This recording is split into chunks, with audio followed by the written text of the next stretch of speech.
Good day, this is Pastor Dominic from Evander Revival Center. I want to speak to you today about the key to reconciliation. If you've been in a relationship long enough, you will know that every so often there will be an opportunity for conflict. Conflict is a normal part of life, and it presents itself to us every so often. And every relationship, no matter how connected or engaged you might be with the other person, will have to go through conflict.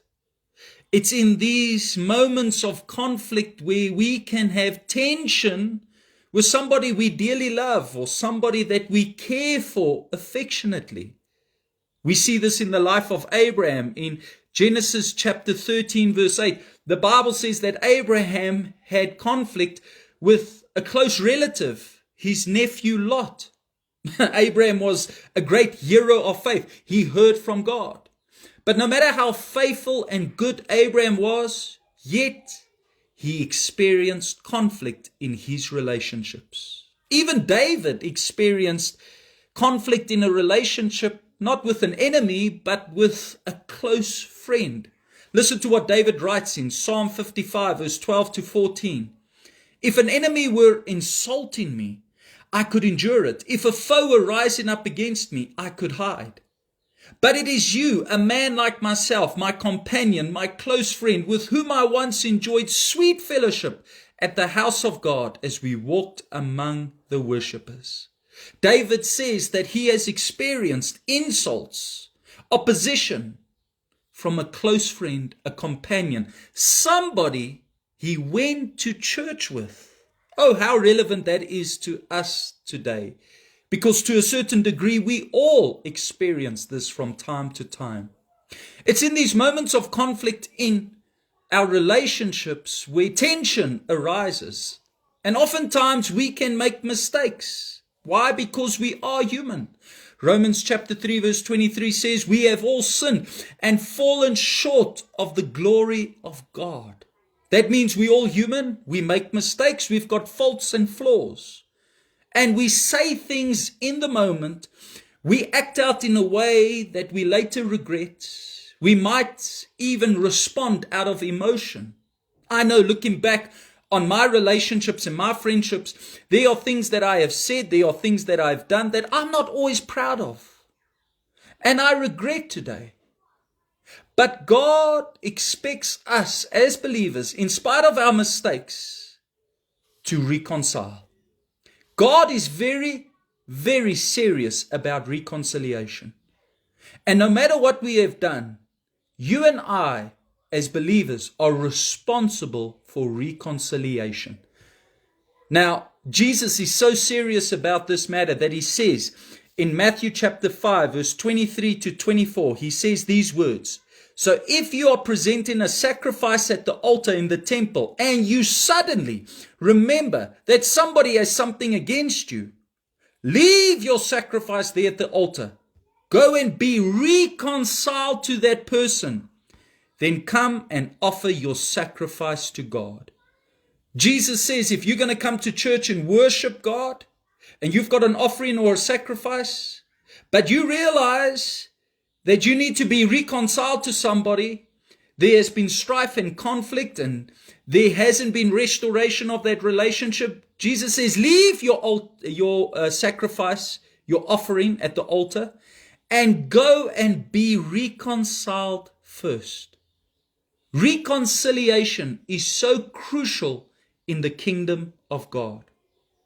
So how do we reconcile? 3 words. I am sorry. I am sorry. Now, if you're anything like me, I don't like to say I'm sorry. Because to say I am sorry is actually admitting you are wrong, or so it feels. It takes on our pride, our ego, our dignity, because we're going to have to be the least and apologize.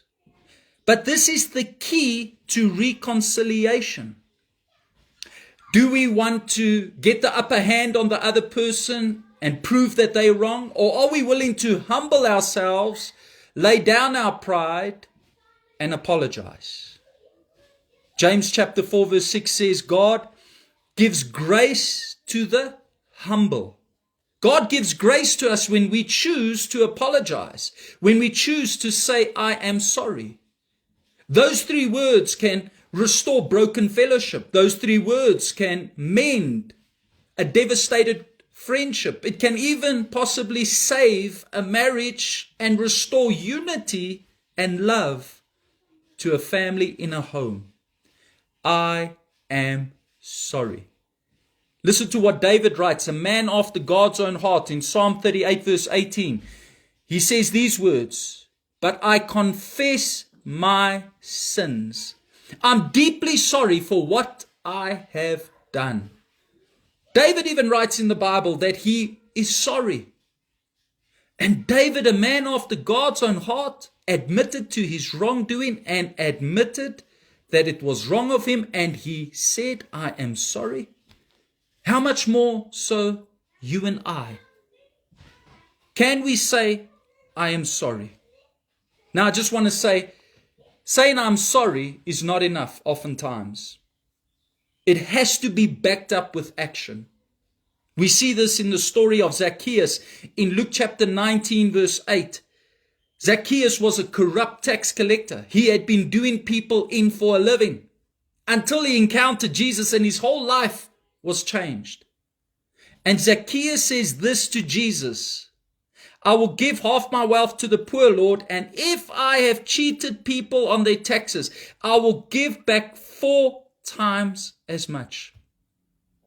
I'm not just going to apologize, I'm going to restore what I've taken. And not just that, I'm going to bless the other individual. And that's a key to reconciliation. I'm sorry, but also looking to restore what has been broken, and then to be a blessing unto the other person. You see, it's when we apologize and when we admit that we were wrong, that God can begin to let his power work in our lives. In James chapter 5 verse 6, it says this, confess your sins to each other and pray for each other that you may be healed. Do you know how many people are sick in their bodies today because they are polluted in their hearts with anger and resentment towards somebody else of what took place in a relationship? Don't let that be your testimony. The Bible says, admit your mistakes towards one another, make amends, have reconciliation so that you can experience healing, the power of God. The Bible says in Matthew chapter 5 verse 9, God blesses those who work for peace, for they will be called children of God. Saying I'm sorry is one mark that you are a child of God. It's evidence that you are a child of God, willing to apologize, willing to make right. But can we get over the pride, the ego part? Can we let God take control of the situation while we do what we can and leave the rest up to God? You know, that's sometimes difficult. Saying I'm sorry, hoping that the other person will respond in a kind manner. But you know, that's where we're going to have to trust God. You do what you can. You apologize. You restore. You be a blessing. And leave the rest up to God. God is keeping record. He sees everything. If you do your part, God will do his part. And God will give you grace. And God will give you favor. Just if you're willing to reconcile. I leave you with that thought today. May God richly bless you. And may you have a wonderful evening. God bless.